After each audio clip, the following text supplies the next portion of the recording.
Hello and welcome to the 3-time award-winning Tough Girl podcast, which is all about motivating and inspiring you while increasing the amount of female role models in the media. I'm your host, Sarah Williams. If you love adventure, challenge, and hearing from women who share their stories and provide top tips and advice to help you take on your own personal challenges, make sure to subscribe so you don't miss out. New episodes go live every Tuesday at 7 a.m. UK time, with bonus episodes happening on a Thursday. You can support the Tough Girl mission by signing up as a patron by visiting Patreon, patreon.com/Tough Girl Podcast. Keep listening until the very end as I share more information about what's going on with me, with Tough Girl challenges, give shout outs, and recommend other Tough Girl podcast episodes. More information can be found at toughgirlchallenges.com.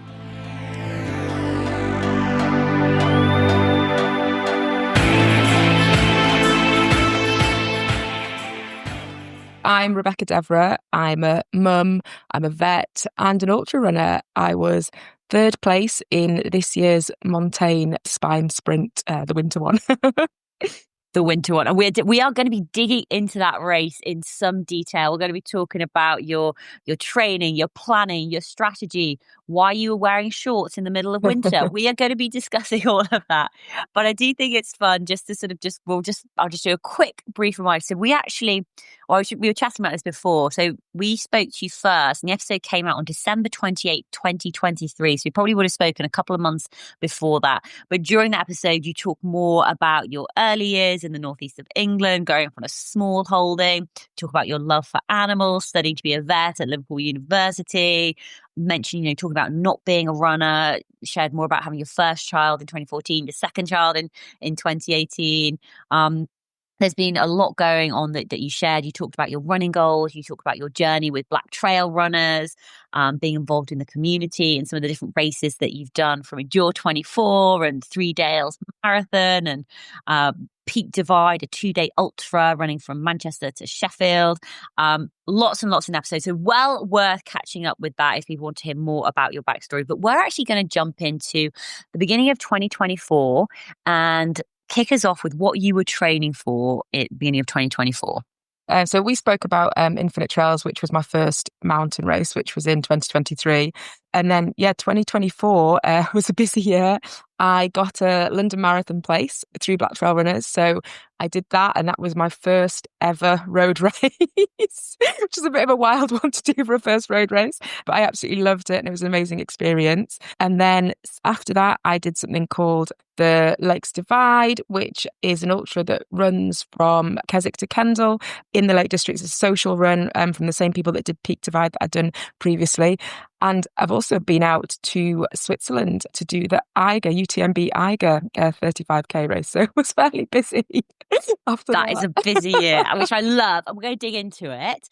So London Marathon road race, road versus trail. Like, how was that for you mentally, physically, training for a marathon versus like an ultra trail race? Yeah, I mean, it's completely different, isn't it? And I had no experience of it, so I had no idea what it was going to be like. And I was having the conversation with my coach about sort of doing it. And for me, I thought it was important to do because I've never sort of really done like a proper sort of road block or sort of like a training block like that. And it's different to sort of the ultra running and the mountain running. So I wanted to do it just to kind of get that base level of fitness up and see how I sort of did with it. But also just because it's a great opportunity to represent the community. It's a great opportunity to do London. So, if I'm going to do a road race, gosh, if I got the opportunity to do London Marathon, why not do it? But yeah, it was totally different. My coach had said beforehand, I sort of asked him, should I do like a 10K or like a, half marathon or something, as, just to get an experience on the road before. And he was like, no. I want this to be, when you get there, you're going to be fresh. It's going to be totally new. It's going to be amazing. And it was pretty wild. Lots more people than I'm used to. I'm used to running on my own most of the time.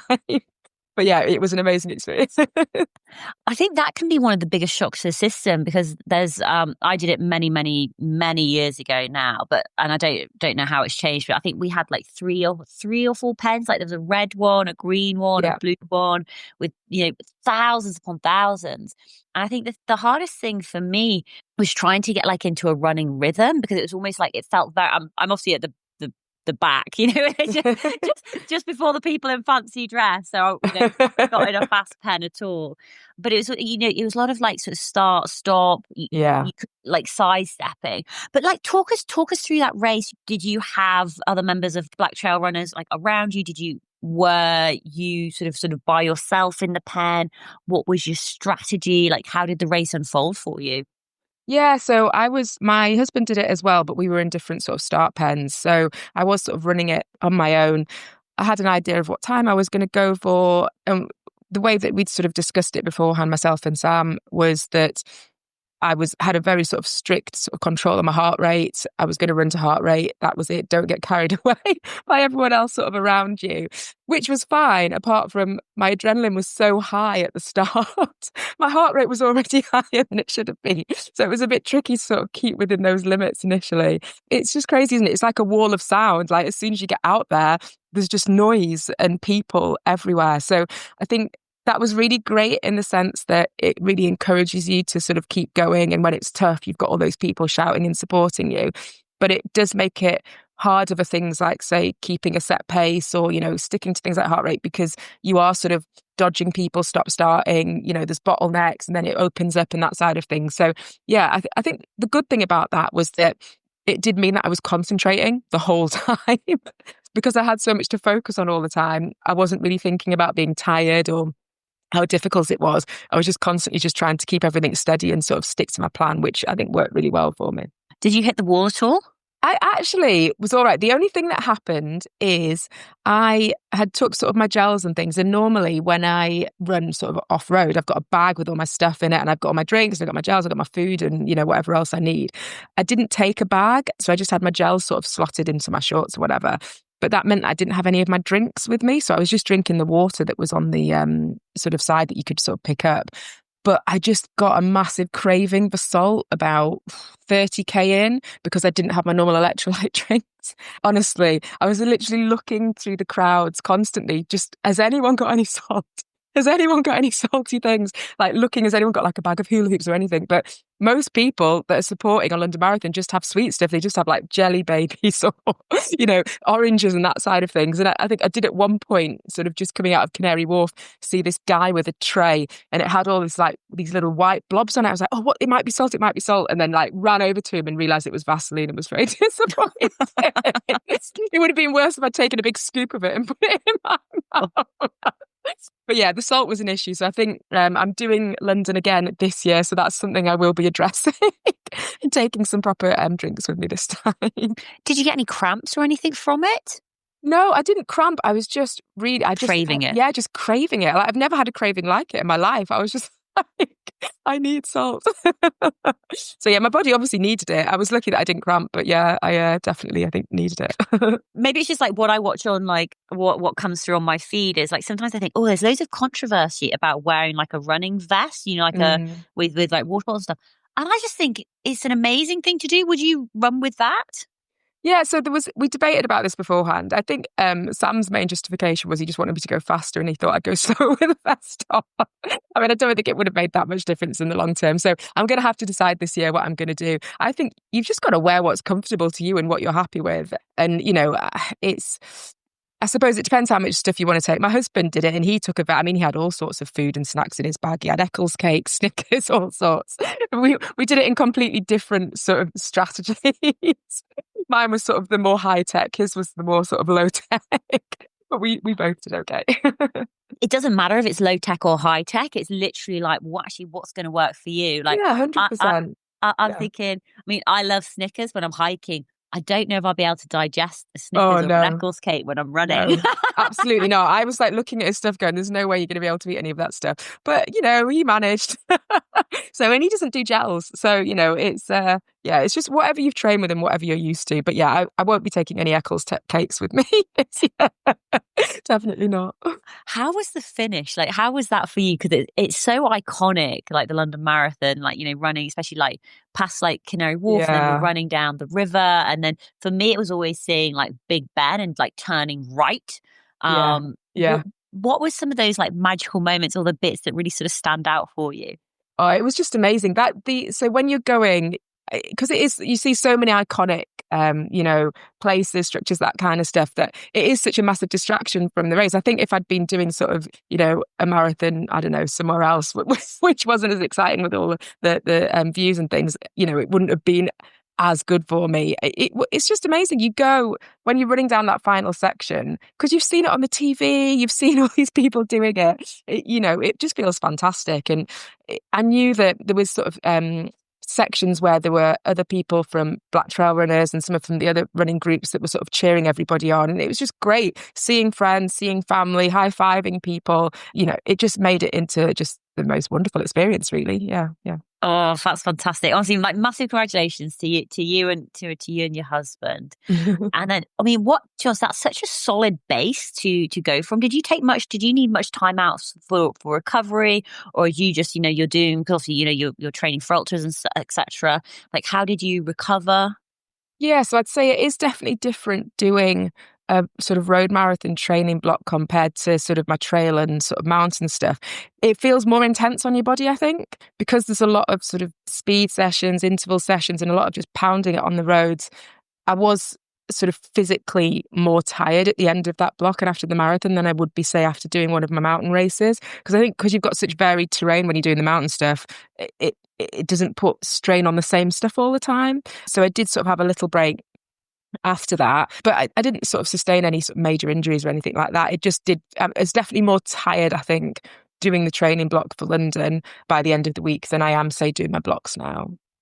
And did you know you were going to be heading off to Switzerland? Like, sort of like, was that race already sort of planned? And like, yeah. So I had sort of the idea that we were going to do that. I just really wanted to get back out to the mountains again, sort of after my Infinite Trails experience. When you're up there, it's so beautiful and so amazing. I just wanted to have that experience again. So I'd heard from one of my friends that the Eiger race was, one of the most stunning sort of on the UTMB sort of kind of schedule. And yeah, absolutely it was. I've never been anywhere as beautiful as that race. It was, yeah, stunning. So tell us more about that race. What was the setup? What was the strategy? How was it going to work? What was your race plan?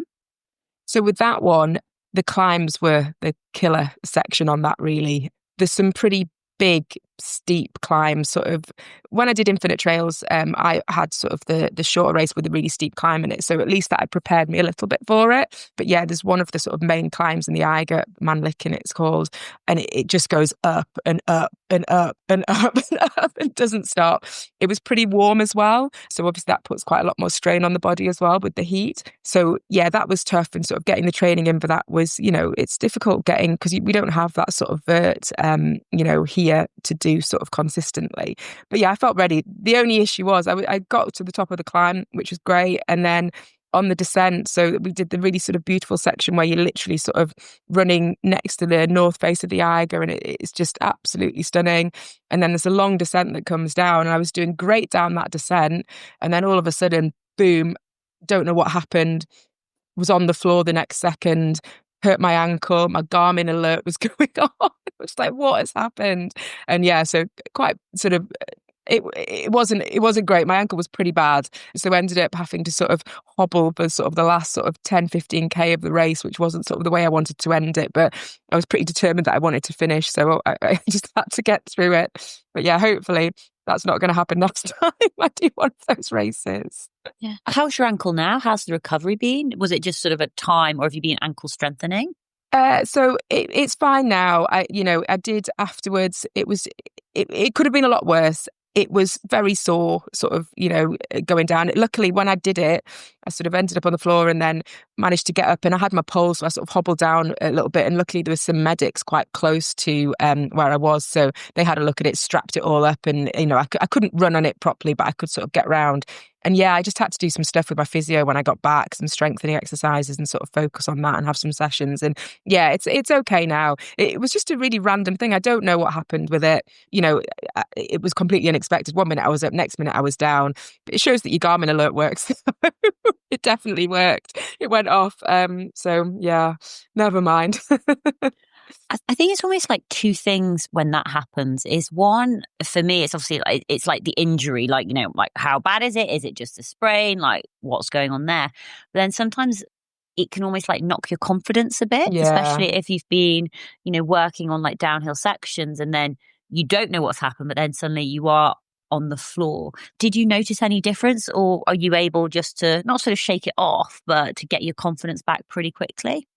Yeah, it's hard because once you sort of think that there's a weakness or something there, you do sort of consciously think about it. And I did another, so I fell, I was doing a training race, doing the Yorkshire Three Peaks, and I had another fall then, and that was on a downhill again. And that, that one, I sort of fell and hit my head and was, it was a pretty bad fall. And that really did knock my confidence quite a bit on the downhills. And I'm definitely much better now, but it's taken time to get that confidence up. And I think more. So before I used to just fly down everything. Now I'm just a bit more conscious and sort of in the moment and, reassess the situation rather than just flying down absolutely everything that's in front of me, which I think is probably a good thing. It's made me a bit more careful because at the end of the day with these sort of races, it's all right being fast, but you have to actually complete it. There's no point being fast if you end up on your face or, on the floor. You've got to get round. So a little bit of caution, I think, is a good thing, especially with the longer races because you're out for a long time and, there's a lot to get round. So you need to, be sensible when you need to be sensible, if that makes sense. Yeah, no, it does. It does. You mentioned, during London Marathon that you were running to your heart rate, and obviously, you have the adrenaline spiking, etc. at the start, which I totally get. When you're in the mountains, do you also run to your heart rate? Are you using that as a measure? Yeah, so I do it sort of on a combination of heart rate and effort because obviously there will sometimes be some variables like with London where you know that your heart rate's, I mean, my heart rate was probably about 5 higher than it would have been normally in that situation. So I kind of just had to work back a bit and say, right, okay, so it is a bit higher, but actually my effort is at this level. So I'm going to sort of reclassify my zones a little bit just so that I know where I'm at. But yeah, I do similar in the mountains. It's tricky. When I was at the Eiger race, on the climbs, my heart rate was spiking higher than it would have done normally. But I think that was probably a combination of the heat and the altitude. So I knew sort of what my effort level was, and it's just trying to sort of balance it out. But I think it helps me because it gives me something to focus on and to sort of feel like I've got a little bit of control over. And it does mean, say with London, so I think the reason I didn't feel awful at the end was because I had sort of kind of limited myself going through to make sure that I had enough at the end to finish. So I did finish strong. I had a negative split. I finished strong and I was happy. I probably could have gone a bit faster if I'd really, really pushed it. But one of the things that my coach had said to me was, he wanted that to be a enjoyable experience for my first road race. He didn't want me to be sort of dragging myself over the line at the end and sort of hating every minute of it. And that did happen. I did really, really enjoy it and finish strong and was happy to, go out and do it another time, which was sort of the aim of the day. So yeah, it did really work out for me, I think. So the Eiger in Switzerland, would you race it again? Oh yeah, I mean it was so beautiful. The only thing about Switzerland is it's so expensive. Yeah. Like I didn't realize how expensive it was until we got there. And whenever I do my races, one of the things is I want my family to be involved and to be there because I think it's really important that my kids see people like me doing this sort of stuff. I think it's good to inspire them. So I want them to be there. But yeah, blimmin' heck, it's expensive in Switzerland. So apart from the cost, yes, I'd love to go back. But yeah, it's a pretty expensive holiday. Yeah. And did you recover well from that race as well? Like obviously, had to see a physio about your ankle and stuff. Did you take a little bit of a training break, or were you already sort of looking to your next race in September? Yeah, so I obviously had to have a few weeks of sort of downtime just to get sort of everything back together again. And I knew that, so the next thing that I was doing was Lakes Divide, which is because it's not a race, it's like a social run. I knew it was going to be pretty chill. So I wasn't sort of focused so much on, speed and times. It was more just on having a good day out. And I was actually running as a beacon runner for that one. So I was running as there was a group of us from Black Trail Runners that were there. And because I've done their other events before, the Lakes Divide crew had asked me to sort of come as a beacon runner. And a beacon runner is kind of like someone whose experience is there to support sort of the other people because they treat these events, they're kind of like an intro into ultra running for people. So you've got some people that have done ultras before, and then you've got other people that this might be their first sort of full day sort of ultra. So they like to have people at different paces throughout the group that are confident with sort of the navigation, are confident with sort of their skills out on sort of the fells that can support other people. And that's what I was doing. So it was just a really nice day out. Lots of chatting, lots of views, lots of photos, really great food, and, just a really, really good day out. What a great concept. I love that idea. Like, and especially because I just think you're so approachable and so kind and so nice that people would be like happy to like ask you questions and you give advice. Maybe it's like the doctor in you, like, being a vet, etc. It's like, you're good with like scared animals. And so like scared humans Scared would be people like, and ultramarathons. yeah, would be like, oh, I feel safe here. I know I'm going to be comforted and looked after Oh. super well. Like, I just love doing it, and it's great. So, like, on the second day, I was running with a girl called Jasmine, who's one of the Black Trail runners, and it was the first time she'd done sort of that kind of distance.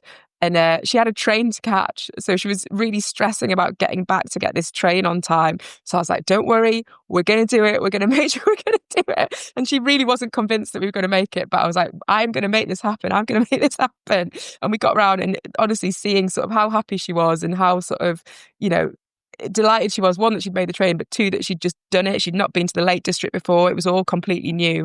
And that's amazing. I love sort of seeing other people getting the enjoyment out of these terrains and these experiences that I do. And it's just really fulfilling. So I just think it's a really nice thing to do. It's really good. and how has Black Trail Runners been going? Like, how has that changed over the past couple of years? Oh, I mean, the charity is just growing and growing, and, more stuff's happening, and it's just a really exciting thing to be part of. We've had, I think, a 35% increase in members in the last 12 months. We've got loads of new stuff going on. We've sort of gone from just having, a couple of social runs and meetups and things to having taster days. We've got different sort of links with different event organising and starting a partnership scheme where we can get sort of event organisers doing really direct intentional action to sort of improve their diversity. It's super, super exciting, and I love being part of it. It's really, really good. Yeah, it must be amazing, like, to have been part of it like for a couple of years and see it evolve and progress and move forward, and just sort of think, actually, this is amazing. Like, you're just encouraging so many more Black women to get out there and to get running and to challenge themselves, and like, seeing other Black women doing it must be just such an inspiration. Like, hold on, she looks like me, and actually, Yeah. oh, she's got a full-time job. Oh, she's a mum. She's got 2 kids as well. Yeah, okay, I'll fit it in. Into it. And I think it's one of those things, you look at it and I can see it because I can sort of see the difference I'm making when I'm going to events, or we're making when I'm going to events. But we've got the stats to show it. Like in 2020, they sort of did a survey of event organisers to look at the ethnicity data, and it was 0.7% were people from minority groups. Now it's up to 2.1%. So it makes a difference. It's actually happening. You can see it, not just when you go to events, but you see it in the figures as well. And that's so satisfying. It's just exciting to see what we can do sort of moving forward from here, I suppose. Let's talk about the Montane Winter Spine race.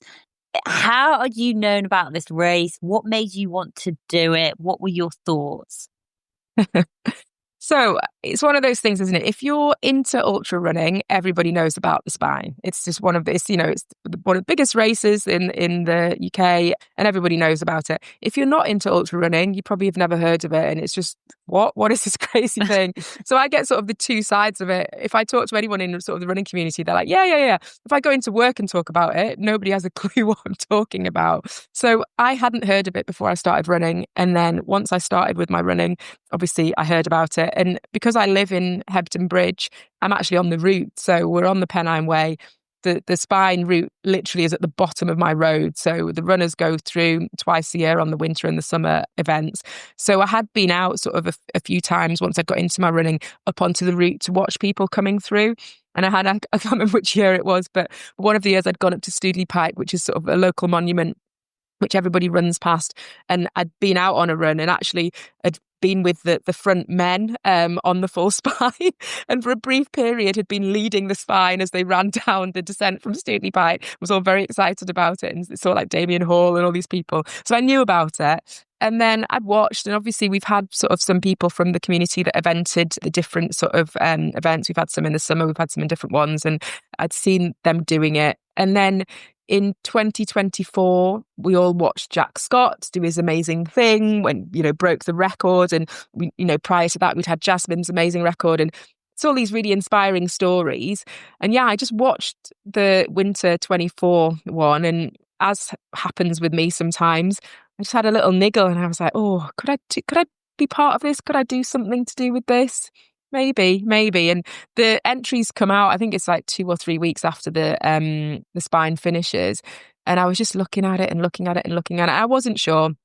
And so, yeah, I basically messaged Sabrina, who's one of the co-founders of Black Trail Runners, and was like, what do you think? I've got this niggle. I'm thinking maybe the spine sprint, maybe. And she straight away just jumped on it and was like, absolutely, you should definitely do it. You'll be great. You live on the course. You'll be able to get out and recce it. You love bad weather. Absolutely. You can do it. You can do it. You can do it. So yeah, I signed up, and it's really popular, the race, obviously. And I didn't get a place straight away. That they have like sort of the initial 150 places or whatever. And then there's a wait list. So I was on the wait list, and then I found out sort of in the middle of summer that I'd moved up the wait list and got a place. And the rest is history.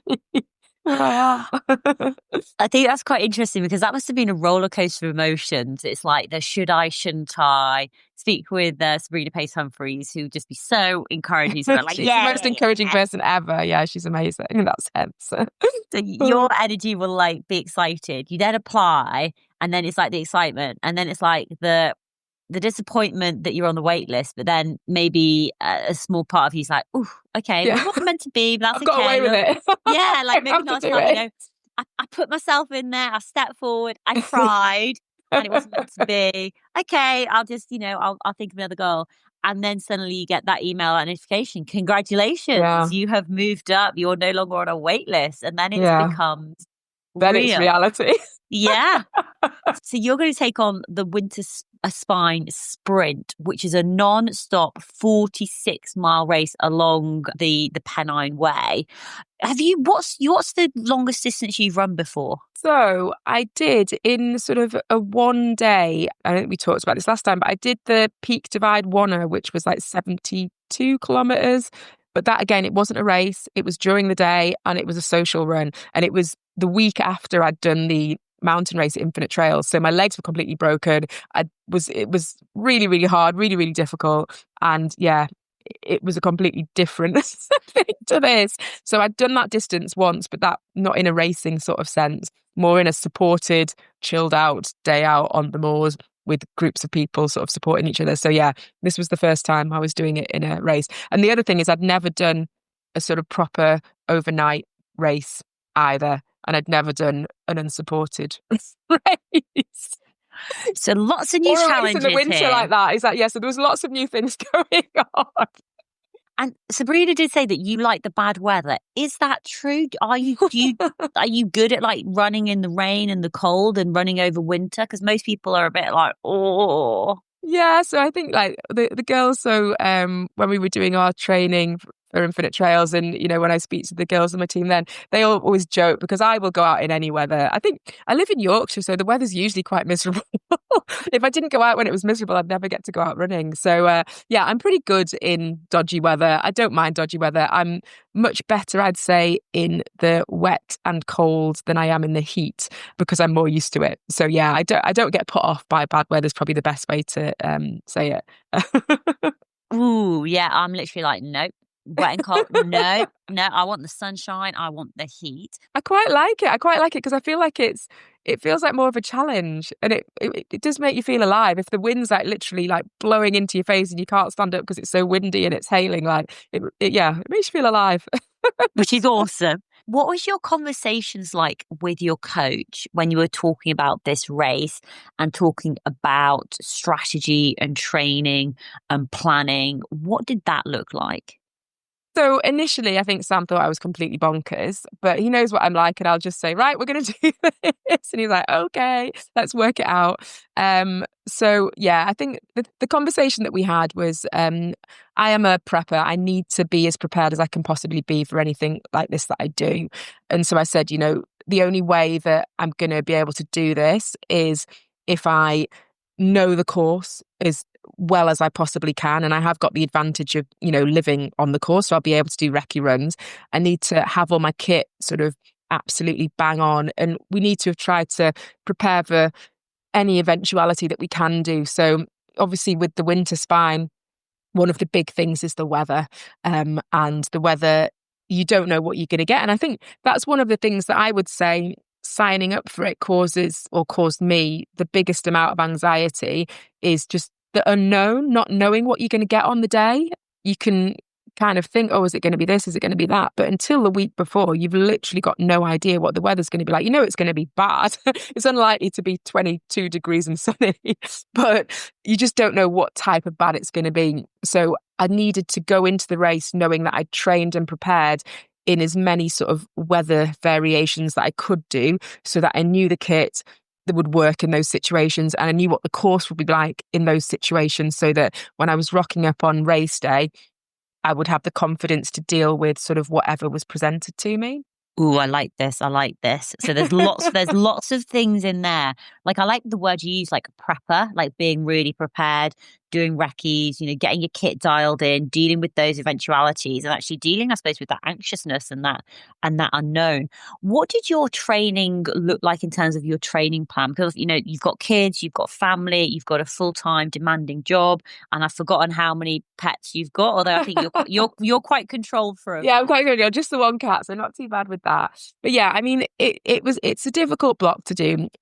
So there's stuff that I would normally do with any sort of race that I'm doing, I could slot in because I was kind of used to having that in my diary. So my sort of normal easy run, I usually do sort of one sort of interval or sort of speed session a week. And for the spine, that was mainly focused on doing hills. So I did a lot of hill repeats, a lot of hill sprints, sort of building up to that just to get the strength in my legs and to try and get a bit of speed on the ups. The ones that were trickier is the long runs, because I wanted to do the long runs on the course, and because it's a end to end, it's not a circular route, actually sort of doing those is quite hard because they're not sort of in obvious, easy to access places. The Pennine Way, is a route that goes through pretty remote areas. So end to end, you end up just being at random road crossings in the middle of the moors, quite a trek away from sort of, public transport where you live. So those ones were more difficult to organise.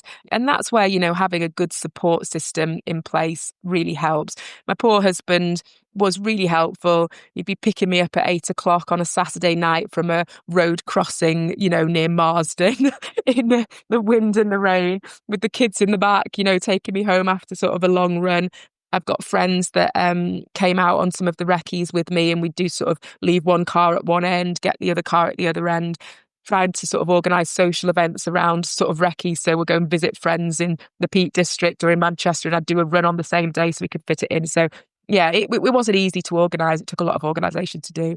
And how do you deal with that sort of that anxiety, dealing with that unknown? Like, are there any tips or tricks that you're using to manage those feelings? Yeah, so I think, in the week building up to the race, so obviously I'd done sort of prior, we had a lot of storms, didn't we, in sort of the month or so prior to sort of the spine. So we had some pretty extreme weather. And there was like Storm Dara. I ended up doing a training run, which was a race, which was the Hardmoors Rosebery 26.2 Ultra, which was in the middle of Storm Dara. It was gale force winds, there was rain, there was hail. It was literally the worst conditions I've run in sort of in my life. And the fact that I, building up to that, I was really scared about doing it. But then when I did it, and I did it with my friend, it was really, really hard. But that just really boosted my confidence going into the event, because I was like, if I can do that, if this happens on race day, I can do it. Then obviously the week before the event happened and we had all the snow. So I was just like, oh, this is totally different to what we've had recently. How is this going to go? But I had previously done the Haworth Hobble, I think not that year, but the year before, and it had been really bad snow. So because I'd ran in snow before, I was like, no, I've done this before, I can do it. So I think having the prep done and knowing that you're ready really helps. The couple of days before the actual race, my coach had kind of said to me, just sit down and have a think. Is there anything else that we could have done to prepare for this race? Is there anything that you think we've missed off? Any little things? And I sat down and I actually just thought, well, no, there's not. And he was just like, well, it just shows we're ready. we'll deal with it. Whatever happens on the day, you're ready. There's literally nothing else you can do. So you're ready for it. And having that mindset and knowing that you've put the work in really sort of helped to settle that anxiety and make me feel more confident on the day. Yeah. So you got from social media, I think one of the biggest points was like, oh my God, she's wearing shorts. She's wearing shorts. She's so hardcore. She's wearing shorts in the snow. Reasons for, against? Like, you just like the freedom? You didn't, what was going on? So no one ever believes me when I say this, but I am just quite a hot runner. I run hot. I normally, if I'm racing, run in shorts. Obviously, if I'm just going for like a really chilled out, easy run and it's cold and miserable outside, I might stick some leggings on. But if I'm doing any runs where I'm putting a decent amount of effort in, I just get really hot really quickly. So I usually run in shorts. I'd been out that week in the snow because obviously the snow was there a few days before the actual race. So I'd been out in Hebden Bridge where I am, which is actually on the course, in my shorts. So I knew that I'd been fine in it. I also knew sort of weather-wise that I get cold if it's windy, if it's wet, because that's sort of when it, goes through you. But I knew that the weather wasn't windy, it wasn't wet, it was really still. And although it was cold, it was really still and it was dry. So I knew that I would be fine. I had on sort of Dex Shell waterproof knee-high socks. So there was only a little bit of my leg that was actually revealed. So I knew I'd be comfortable. What I would say, despite all of that, everybody gets feelings of self-doubt. And when I rocked up at the start line and looked around and everybody else was in full winter gear, in like thermal jackets, waterproof trousers, leggings, buffs, hats, gloves, I did get this sort of feeling of, oh my gosh, what am I doing? Have I made a massive error here? But I just had to trust myself and trust the process. And yeah, I was absolutely fine. I knew that I'd made the right decision. The first section from Edale is sort of a longish runnable section. And then you go up Jacob's Ladder, which is a really steep climb. And as we were going up Jacob's Ladder, everyone was overheating, everyone was stripping off and sweating, and I was fine. So at that point, I was like, no, I've made the right decision. So yeah, it was definitely the right thing for me to do. I'm not saying for everybody else, but for me, I was comfortable throughout the whole race. I had sort of like layers with me. I had gloves with me. I had coat, obviously. I didn't even get any of them out of my bag at any point. I didn't even put my gloves on once. The whole thing. I was just quite hot. But do you know what I really love about this is that you trusted yourself, because you could have let like little seeds of doubt like get into your like, oh, everyone else is doing that. Why am I not doing that? It's like, no, no, no. You know your body, you know the route, you know what's coming up, you know that you're a hot runner, and actually, it's not windy. Yes, it's cold, but actually you knew what was going to work best for you in those conditions and you stuck to it, which I think is really, really good. It's like a top tip for other people as well. Like I remember I did a race like down south. It was like a Tough Mudder type event. And like I massively feel the cold. And I was debating like, should I wear a wetsuit for this race? Yeah. And nobody else was. And I was just thinking, I know I'm going to get cold. And so I wore my wetsuit. Everyone else was like, taking the piss a little bit. And but I was thinking, I got to like these cold bits where you're going under the water. And I was actually like, oh, I feel great. Whereas actually, if I hadn't have worn the wetsuit, I know I would have gone hypothermic. Like I would have started like shaking. So actually trusting yourself is such a great tip. And it's hard. It's hard to do that. Like I had in the week leading up to the race, obviously there's lots of like WhatsApp groups and things linked to the race with all different sort of people in it saying stuff. And there's literally people giving advice, doing this, wear these trainers, wear that. And you're constantly thinking, oh, well, maybe I should do that. Maybe I should do that. But I had Sabrina was giving me little voice notes every day, but sort of the week before, just to try and sort of calm me down and encourage me. And one of the bits of advice that she gave me was, you need to silence the noise. Anything now that is, going to affect you in a negative way, you need to just cut it out. You know what you're doing. You've made your plan. If that means getting out of these WhatsApp groups and, not listening to it, that's what you need to do, because you and what you can do and what you need to do. All the rest of it is just noise. So you need to get rid of it. And I think that was a really good piece of advice, because it's so easy to sort of get swayed by the crowd and what everybody else is doing. But yeah, you and you've just got to trust yourself. Definitely. Yeah. I love that. Running in snow, would you wear spikes or anything, or were you just wearing like normal trainers? Yeah, so I had spikes. So that was one of the things that I did change sort of just in the sort of week leading up to it. So when I'd done the Haworth Hobble, when it had snowed, I'd had yak tracks. So yak tracks are the coil ones are on the mandatory kit for the spine. So you have to have them, whatever. And they are good, but I'd found when I'd done the hobble, they're good on snow, they're good if it's like ice, but not too hard. But if there was any sections where it was rockier or there was road, they get damaged quite easily. And when I'd done the hobble, they'd actually snapped. So I'd lost them halfway through the race and couldn't use them for the rest of the race.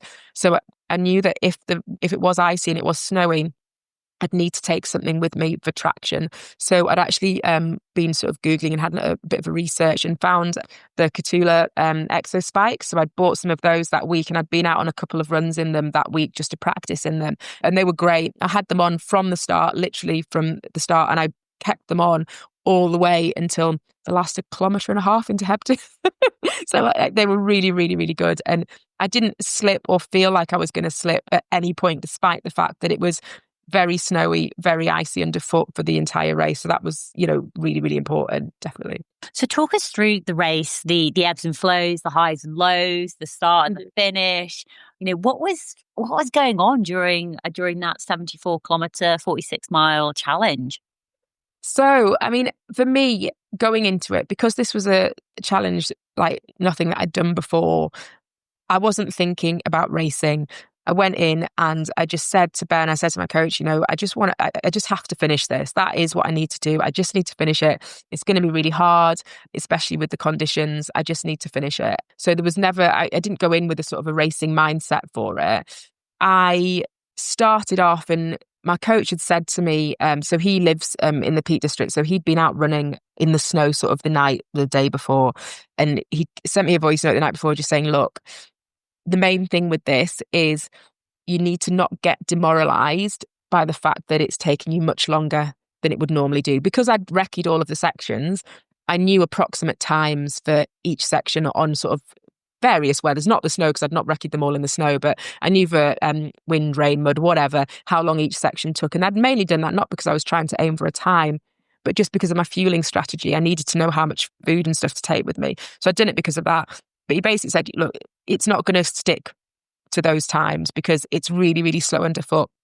And the biggest battle is going to be your mindset and not getting bogged down by the fact that it's taking you much longer than you think. So rather than thinking, oh, I'm going slow, just think about every road crossing, just getting to the next road crossing, covering the distance, forget about the time and just keep working. And as long as you keep moving forward, then you'll be absolutely fine. So I very much went in with that mindset. And I think that was an advantage to me because I do think probably other people may have been getting frustrated by the fact that it wasn't as runnable as it would be normally and it was a lot slower. So in the first section, sort of going up Kinder and then heading over to Snake Pass, it was just absolutely stunning. I've done training runs up at Kinder. I've done sort of the Peak Divide events up over sort of around Kinder. And every time I go, the weather is awful. It's always foggy, wet, windy, miserable. I've never been when it's been nice weather.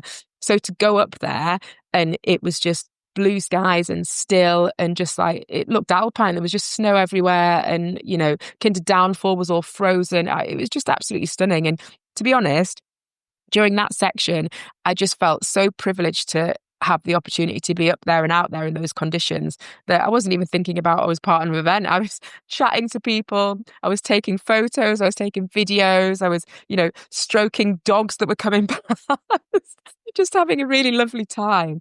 And yeah, just really, really enjoying it. So that section was amazing. And then we got to Snake Pass, which is the first road crossing.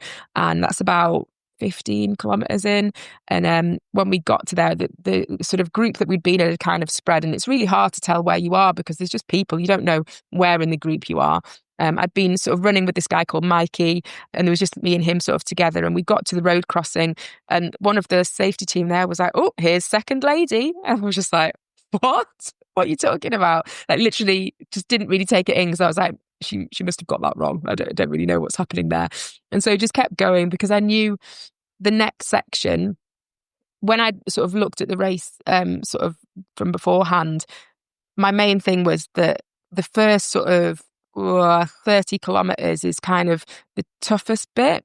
So I just needed to get through that bit and get through that bit safely and navigate it properly. So that's what I was focusing on. And I knew that the next section, which was Bleaklow, is really tricky underfoot. The navigation's a bit hard. Normally it's really boggy, but obviously in the snow, that's a whole different kettle of fish. So I was just really trying to concentrate on getting through that section. So we went up Bleaklow and it was, as expected, really, really difficult. I did meet up with, there was a couple of other women that came there. So there was basically Meredith, who was the girl that got second, and Kelly, the girl that eventually was fourth behind me. We were sort of in a little group. Because I knew that section and I knew the navigation, I was confident going through it, and it was a confidence boost at that point, but I was still not racing because in my head, I just needed to get to Torside, which was the next sort of road crossing, safely and before dark, because that was the only thing that I was thinking about, because I knew that section was really, really tricky underfoot. So that's kind of what I was aiming for. And then, yeah, it was only after that that I actually thought, oh, actually, I can start to race this. It was a bit weird. Yeah. I don't know. It was sort of a kind of flip, I suppose, in my thoughts on it at that point. Can you talk us through that flip when suddenly it's like, oh no, I'm in this, I could podium this? Like, how does that change things in your mind and your body? What sort of happens? Like, do you just get like super, super focused? Do you start, I don't know, do you start changing thought patterns? You know, what goes on when you flip that switch? Yeah, so when we got, so the top of Bleaklow, we'd had some trouble up there. A couple of the guys had gone off the path and had ended up in waist deep snow, had to be dragged out.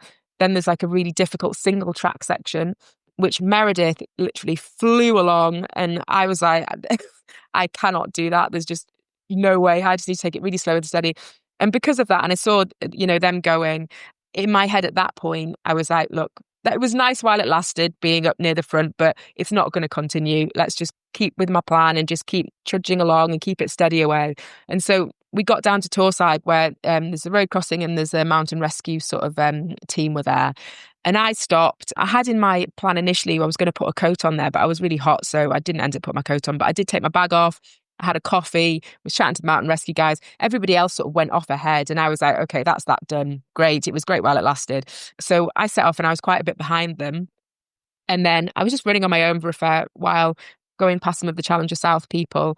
And then the next section is the next sort of tricky section. So it's up Black Hill and on Lado Rocks, which again is a single track, which is really difficult. It's got a very steep drop down one side. It was loads of snow. Then there's a boggy section, and it was really, really hard underfoot. But all of a sudden, I caught up with the group again.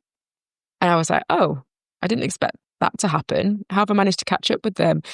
And then sort of the cogs started turning, and I was just a bit like, well, if I've caught up with them now, maybe I can keep with them. And I knew that once I'd got to sort of the next road crossing, Wessenden, that the last section, the last sort of third is my strongest section, because a lot of it's runnable.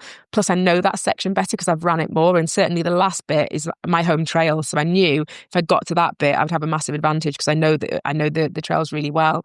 So I got to Wessenden and I was like, right, I can do this. I'm going to try. And so, yeah, that kind of flip happened. And I made the decision that I was going to sort of race it and start making decisions based on racing rather than just on finishing. So yeah, I got to Wessenden and I just legged it. I mean, there was lots of unknowns. I didn't know whether I'd still be able to run at the end because I've never done a race where I've ran at, 35, 40 miles in. I didn't know whether my legs could do it, but turns out they could. So it was great. How was it physically? Like, was it like physically, like, did you have it? I mean, obviously you did have it in your legs, but like not knowing if you'd had it in your legs, were there any, like when you have to like sort of push it and obviously you've got the confidence because you know that section. Yeah. Like, how did you, or was there anything you did, or was it just a case of not even thinking and just doing? Yeah, it's weird. It kind of, I don't know, it just felt right. I don't know. I think you get these things in sports sometimes where it just kind of flows and it feels good. And I don't know why it happens in some situations and others it doesn't. But yeah, it just felt good. I think I was lucky. I think I got my nutrition really good and it was on. And I basically had, so I work, I'm an ambassador for Talk nutrition, fitness, and basically I'd had a session with Marcus, who's their performance director, and we'd gone through a whole nutrition strategy for the race. One of the things that we decided to do was to have a caffeine hour that was going to start at Wessendon and basically just load all my caffeine into one section so that I had a proper boost going on to that next runnable section, which I did, and it worked really, really well. So I think everything kind of just came together at the right point.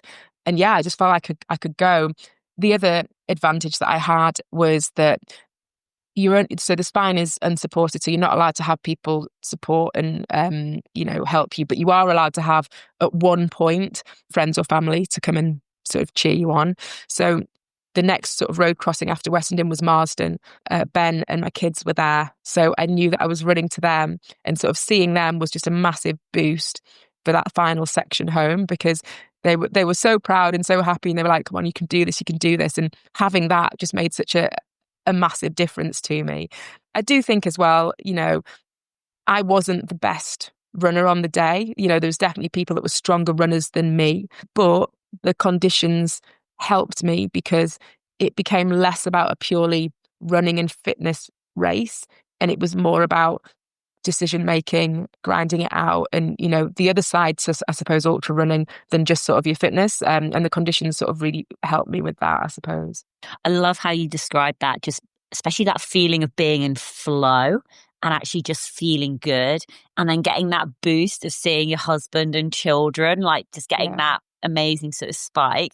Massive congratulations, coming in third place. Just such an incredible achievement. I was about to say, I always think, God, this sounds so patronizing. I don't mean, I'm just like, I just feel so proud. It's like it's amazing to to watch your sort of your journey unfold. So and that now I feel like I'm going to put you on the spot. Like, would you want to do the full race at some point? So, I mean, this question has been asked. I think for me, as I've said before, I'm a massive prepper, and I need to, if I'm going to do something, I've got to go into it knowing that I am the best version of myself going into it, and that I've done as much as I possibly can to do the best job that I can. I don't like doing things in half measures. I like to do things properly if I'm going to do them. And, we all watched the amazing women out on the course, doing the full spine this year. And it really was sort of the year of the women. And they're so inspiring, watching them do their thing. At the same time, to do something so good at that level takes time. You don't just jump to that sort of thing. And I wouldn't want to put myself forward for something that I wasn't ready for. The next jump up from the sprint is the Challenger South, which is like 110 miles. That is a massive jump from 47 miles just to 110 miles, never mind going up to the full 268. And what I don't want to do is rush into things and then regret that decision afterwards. I've got a massive respect for the race, and a massive respect for the Pennine Way, and a massive respect for those people, that do it and do it well. And yeah, I'm definitely not ready for that yet. I think, there's certainly, as we know from our conversations, I'm relatively new to sort of the running world. And I think it would be a mistake to sort of jump up too quickly with these things. But it doesn't mean it's a no. No, but I really love that answer, because actually it is a massive time commitment, and it is a commitment, and to do it well, and being a prepper and needing to do the recce's and to give it your all, then there is an element of, it's not just the suffering, it's the sacrifice, it's the time away from your family, it's time on the trails, which obviously you love and you're good at, but it is balancing that out. Because how old are your children now?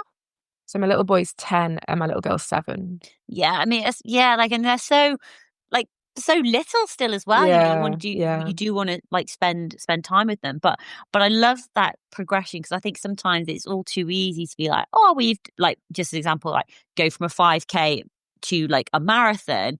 And it's so I love it when I'm talking about running distances, like going from 47 miles, which is insane, to to the full Challenger, which is 268. It sounds bonkers when you say it. It does. And then even more bonkers when you say, well, the Challenger South, that's 110, and that's holy, that's a hell. These are big distances, and like you say, you almost don't want to become blasé, I'll just jump from running 47 miles to 268. It's No, let's just take our time here. There is a process. There is a process. But what is some of you've got a couple of big races in 2025. What's the big one? Well, so yeah, I've got quite a lot coming up this year. So I said I'm doing London again. I'm also doing UTS, the 50K, just after London. But the big one, which I'm super, super excited about. So I only found out about this recently, but I have got a spot at the OCC at UTMB in Chamonix, which is really, really exciting personally for me, but also I'm going as part of a group of 7 women from Black Trail Runners who are representing our community over a load of different races at UTMB, and it is going to be huge. It's going to be historical. It's going to be huge. I'm so excited. No, it's going to be incredible. And so the OCC, what does OCC stand for? Oh gosh, I don't know. I think it's the places that it goes through. So I think it's like the where it is, because I'm gonna have to check that. I'm not actually sure. Yeah, I think it starts in a place called Ossier. So I think that's the first bit that it stands for, and then I think it's the other bits that it goes through, the other Cs. If that makes sense. Yeah. That's something that people can go and Google tell me.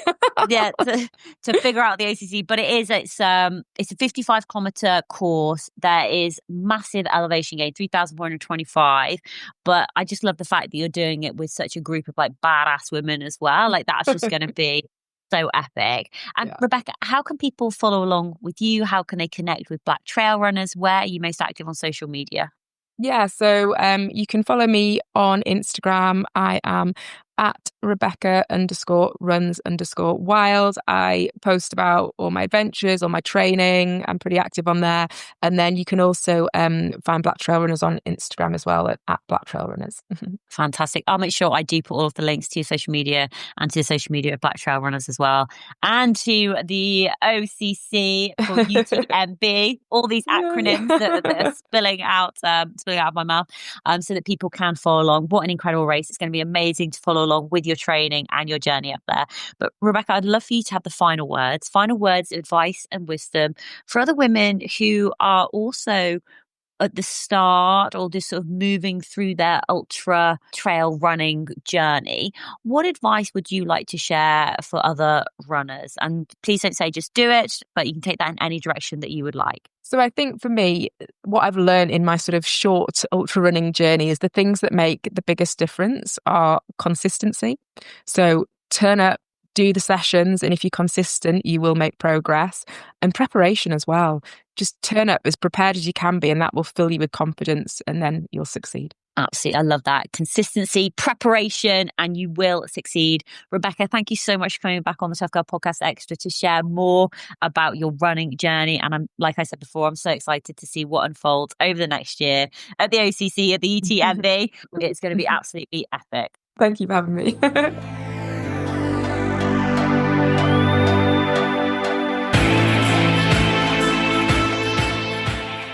Hey, tribe. I really hope you enjoyed that Tough Girl Podcast Extra episode with Rebecca. I always love catching up with previous guests just to follow along with their journey and just to see their progress.